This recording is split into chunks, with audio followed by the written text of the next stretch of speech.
মঙ্গলবার কলকাতা সহ সব জেলাতেই ঝড় বৃষ্টির সম্ভাবনা রয়েছে, কিন্তু বুধবার কলকাতায় বৃষ্টির সম্ভাবনা থাকলেও তা অপেক্ষাকৃত কম।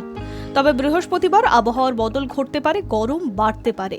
আবহাওয়া দপ্তর জানাচ্ছে, শুক্রবার থেকেই কলকাতায় আকাশ পরিষ্কার হতে শুরু করবে। এরপর শুক্রবার থেকে রবিবার পর্যন্ত গরম ও অস্বস্তিকর আবহাওয়া তৈরি হতে পারে। সেই সঙ্গে তাপমাত্রা বাড়তে পারে 3 থেকে 5 ডিগ্রি সেলসিয়াস পর্যন্ত। এর পাশাপাশি রবিবার কলকাতার তাপমাত্রার সঙ্গে বইতে পারে শুকনো হাওয়া। পূর্বাভাস অনুযায়ী মঙ্গলবার দক্ষিণবঙ্গের সব জেলাতেই বজ্রবিদ্যুৎ সহ হালকা থেকে মাঝারি বৃষ্টির সম্ভাবনা রয়েছে। সেই সঙ্গে প্রতি ঘন্টায় 30 থেকে 40 কিলোমিটার বেগে বইতে পারে ঝোড়ো হাওয়া। আবার বুধবার থেকে কিছুটা হলেও ঝড় বৃষ্টি কমতে পারে দক্ষিণবঙ্গে। তবে বুধবার বজ্রবিদ্যুৎ সহ বৃষ্টির সম্ভাবনা রয়েছে উত্তর ও দক্ষিণ 24 পরগনা, পূর্ব মেদিনীপুর, নদিয়া ও মুর্শিদাবাদে। বৃহস্পতিবার থেকে ক্রমশ তাপমাত্রা বাড়তে পারে। শুক্রবার থেকে রবিবারের মধ্যে দক্ষিণবঙ্গের বিভিন্ন জেলায় 3 থেকে 5 ডিগ্রি সেলসিয়াস পর্যন্ত তাপমাত্রা বাড়তে পারে বলে জানিয়েছে আবহাওয়া দপ্তর। মঙ্গলবার বজ্রবিদ্যুৎ সহ বৃষ্টির সম্ভাবনা রয়েছে দার্জিলিং সহ 5 জেলায়।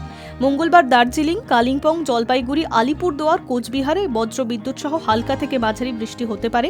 তবে বুধবার ঝড়ের সম্ভাবনা কমলেও বজ্রবিদ্যুৎ সহ হালকা মাঝারি বৃষ্টির সম্ভাবনা রয়েছে। বুধবার কয়েক ফোঁটা বৃষ্টি হতে পারে দার্জিলিং, কালিম্পং, আলিপুরদুয়ার, জলপাইগুড়ি, কোচবিহার এবং উত্তর দিনাজপুরে। বুধবারের পর থেকে তাপমাত্রা বেড়ে উত্তরবঙ্গের জেলাগুলিতে বইতে পারে শুকনো হাওয়া। রবিবার উত্তরবঙ্গের তাপমাত্রা 3 থেকে 5 ডিগ্রি সেলসিয়াস পর্যন্ত বাড়তে পারে বলে জানিয়েছে আবহাওয়া দপ্তর। এর পাশাপাশি কলকাতাতেও তাপমাত্রা বাড়বে।